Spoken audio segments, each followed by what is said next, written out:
आकाशवाणी गोरखपुर से प्रादेशिक समाचार।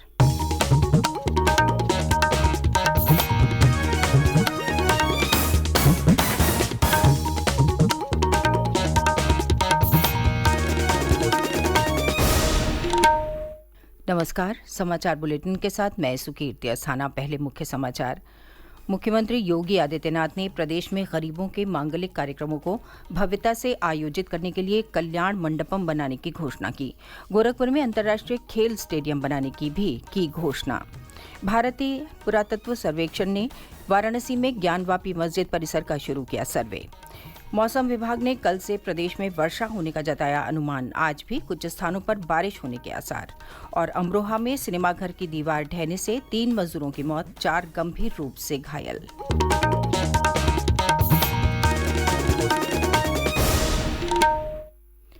और अब समाचार विस्तार से। मुख्यमंत्री योगी आदित्यनाथ ने प्रदेश में गरीब व्यक्तियों के मांगलिक कार्यक्रमों को भव्य तरीके से आयोजित करने के लिए सभी सुविधाओं वाले कल्याण मंडपम बनाने की घोषणा की है। उन्होंने गोरखपुर में 150 एकड़ क्षेत्रफल में अंतर्राष्ट्रीय खेल स्टेडियम बनाने की भी घोषणा की। श्री योगी कल गोरखपुर में 72 करोड़ रुपए लागत की 42 विकास परियोजनाओं का लोकार्पण और शिलान्यास कर रहे थे। उन्होंने कहा कि शहरी क्षेत्रों में सक्षम लोग तो मैरिज हॉल में अपने बच्चों की शादियां कर लेते हैं, लेकिन गरीब और जरूरतमंद व्यक्तियों को सड़क पर ही टेंट लगाकर मांगलिक कार्यक्रम करने पड़ते हैं। श्री योगी ने कहा कि कल्याण मंडपम बनाने की शुरुआत गोरखपुर से होगी। उन्होंने नगर निगम और गोरखपुर विकास प्राधिकरण को कल्याण मंडपम के निर्माण का निर्देश दिया। शुरुआत में गोरखपुर में 6 विभिन्न स्थानों पर कल्याण मंडपम बनाए जाएंगे। कल्याण मंडपम की स्थापना में 1 से 1.5 करोड़ रुपए की धनराशि खर्च होगी। यहां शादी और मांगलिक कार्यक्रमों के लिए हॉल, अतिथि कक्ष, पार्किंग और लगभग 300 लोगों की क्षमता के लॉन जैसी सभी जरूरी सुविधाएं होंगी। इस अवसर पर मुख्यमंत्री ने पूर्वी उत्तर प्रदेश के पहले मिनी स्पोर्ट्स कॉम्प्लेक्स का भी शिलान्यास किया। इसका निर्माण 6 करोड़ 18 लाख रुपए की लागत से भाटी विहार में 2 एकड़ क्षेत्रफल में किया जाएगा। मुख्यमंत्री ने कहा कि पूर्वांचल में पहली बार इस तरह के स्पोर्ट्स कॉम्प्लेक्स का निर्माण हो रहा है, जिसमें एक ही स्थान पर कई खेल गतिविधियों का आयोजन हो सकेगा। उन्होंने कहा कि बाघागाड़ा में 150 एकड़ क्षेत्रफल में अंतर्राष्ट्रीय स्टेडियम का भी निर्माण किया जाएगा। जल्दी ही इसकी कार्य योजना तैयार कर आगे की कार्यवाही शुरू की जाएगी। मुख्यमंत्री ने कहा कि उनकी सरकार खेल और खिलाड़ियों को प्रोत्साहन देने के लिए संकल्पित है। प्रधानमंत्री मोदी जी ने खेलो इंडिया खेलों के माध्यम से, सांसद खेलकूद प्रतियोगिता के माध्यम से, फिट इंडिया मूवमेंट के माध्यम से एक नई जागृति लाने का कार्य किया और इसके लिए अनेक प्रयास प्रारंभ किए। आज प्रदेश के हर जनपद में एक स्पोर्ट्स स्टेडियम का निर्माण हो रहा है। विकास खंड स्तर पर एक मिनी स्टेडियम का निर्माण हो रहा है। हर ग्राम पंचायत में एक खेल के मैदान की स्थापना हो रही है। हर पार्क और हर ग्राम पंचायत में ओपन जिम का निर्माण भी हो रहा है और खिलाड़ियों के प्रोत्साहन के लिए अनेक कार्यक्रम संचालित हो रहे हैं। मुख्यमंत्री ने कल जिन विकास परियोजनाओं का शिलान्यास किया, उनमें रामगढ़ ताल के किनारे बनने वाला रिंग रोड भी शामिल है।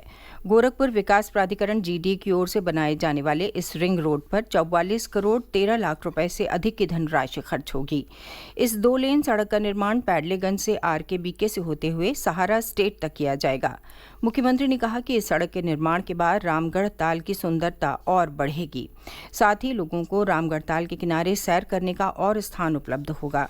कार्यक्रम को सदर सांसद रवि किशन और महापौर मंगलेश श्रीवास्तव ने भी संबोधित किया। भारतीय पुरातत्व सर्वेक्षण ASI ने आज वाराणसी में ज्ञानवापी मस्जिद परिसर के सर्वे की शुरुआत की। वाराणसी की स्थानीय अदालत ने ज्ञानवापी श्रृंगार गौरी मामले में वैज्ञानिक सर्वे का आदेश दिया है। इस बीच मुस्लिम पक्ष इस सर्वेक्षण पर रोक लगाने के लिए उच्चतम न्यायालय पहुंचा है। एक रिपोर्ट। इस सर्वे का मकसद ये पता करना है कि क्या ज्ञानव्यापी मस्जिद को पूर्व में मौजूद किसी मंदिर के स्थान पर बनाया गया था। इस बीच ज्ञानव्यापी मस्जिद परिसर और उसके आसपास सुरक्षा बढ़ा दी गई है। 3 दिन पहले वाराणसी की स्थानीय अदालत के जज अजय कृष्ण विश्वेश ने भारतीय पुरातत्व सर्वेक्षण विभाग को वजूखाना वाले इलाके को छोड़कर बाकी परिसर का वैज्ञानिक सर्वेक्षण करने की संभावनाओं का पता लगाने के निर्देश दिए थे। ASI को 4 अगस्त तक अपनी रिपोर्ट देनी है और उसी दिन मामले की अगली सुनवाई भी होगी। वाराणसी के जिलाधिकारी और कमिश्नर ने ASI की टीम के साथ सर्वे को लेकर कल एक महत्वपूर्ण बैठक की। इस मामले से जुड़े दोनों पक्षों के सदस्य भी बैठक में मौजूद रहे। वाराणसी के जिलाधिकारी एस राजलिंगम ने बताया कि आज सावन के सोमवार को देखते हुए सुरक्षा के व्यापक इंतजाम किए गए हैं, क्योंकि आज लाखों की संख्या में श्रद्धालु वाराणसी आते हैं और विशेष तौर पर मस्जिद परिसर के बगल में मौजूद काशी विश्वनाथ मंदिर में दर्शनों के लिए उमड़ते हैं। 21 जुलाई को स्थानीय अदालत ने इस मामले से जुड़े हिंदू पक्ष की याचिका को स्वीकार किया था और एएसआई को ग्राउंड पेनिट्रेटिंग रडार यानी जीपीएस सिस्टम का इस्तेमाल करते हुए पूरे क्षेत्र के व्यापक सर्वेक्षण के निर्देश दिए थे।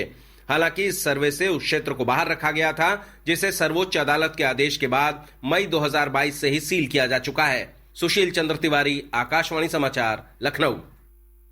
प्रादेशिक समाचार आप आकाशवाणी गोरखपुर से सुन रहे हैं। ये समाचार बुलेटिन हमारे YouTube channel AIR news Gorakhpur और ट्विटर हैंडल AIR_GKP पर भी उपलब्ध है। वाराणसी में गंगा का जलस्तर लगातार बढ़ रहा है। कल दोपहर नदी का जलस्तर 65.35 मीटर दर्ज किया गया, जो खतरे के निशान से 6 मीटर कम है। एहतियातन गंगा में नौका संचालन पर रोक लगा दी गई है। मणिकर्णिका घाट पर शवदाह स्थल के जलमग्न होने के कारण शवदाह के लिए आने वाले लोगों को कठिनाइयों का सामना करना पड़ रहा है।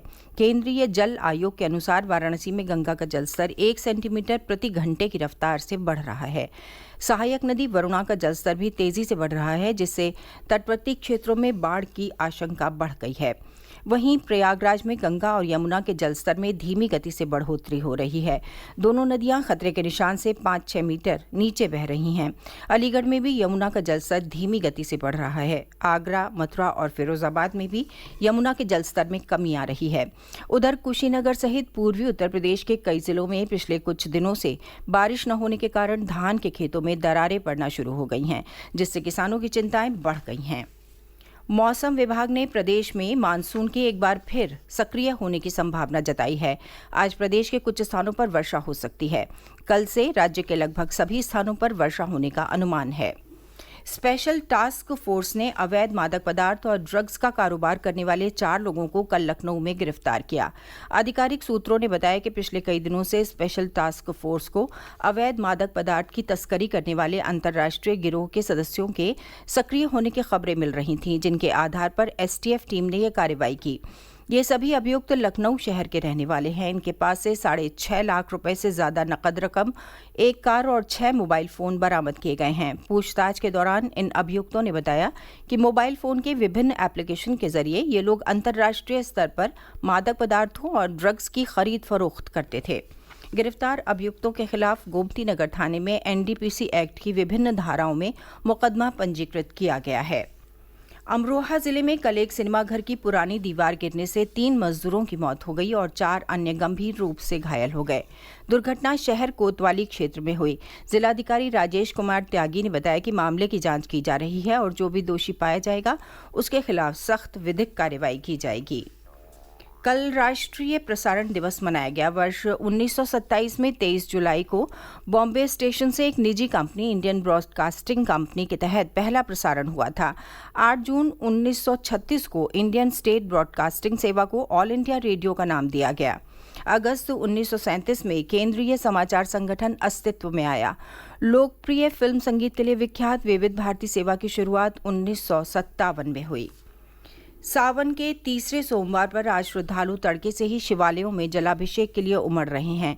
वाराणसी के काशी विश्वनाथ मंदिर और लखीमपुर खीरी के गोला गोकरणनाथ में भक्तों की लंबी कतारें लगी हैं। पीलीभीत में भी श्रद्धालु शिव मंदिरों में सुबह से ही कतारबद्ध होकर दर्शन पूजन कर रहे हैं। जिले के सुप्रसिद्ध गौरीशंकर मंदिर, एकोत्तरनाथ मंदिर और त्रेतानाथ मंदिर सहित विभिन्न मंदिरों और शिवालयों में बड़ी तादाद में श्रद्धालु मौजूद हैं। और अंत में इस बुलेटिन के मुख्य समाचार एक बार फिर। मुख्यमंत्री योगी आदित्यनाथ ने प्रदेश में गरीबों के मांगलिक कार्यक्रमों को भव्यता से आयोजित करने के लिए कल्याण मंडपम बनाने की घोषणा की। गोरखपुर में अंतर्राष्ट्रीय खेल स्टेडियम बनाने की भी की घोषणा। भारतीय पुरातत्व सर्वेक्षण ने वाराणसी में ज्ञानवापी मस्जिद परिसर का शुरू किया सर्वे। मौसम विभाग ने कल से प्रदेश में वर्षा होने का जताया अनुमान। आज भी कुछ स्थानों पर बारिश होने के आसार। और अमरोहा में सिनेमा घर की दीवार ढहने से 3 मजदूरों की मौत, 4 गंभीर रूप से घायल। इसके साथ ही समाचार बुलेटिन समाप्त हुआ। नमस्कार।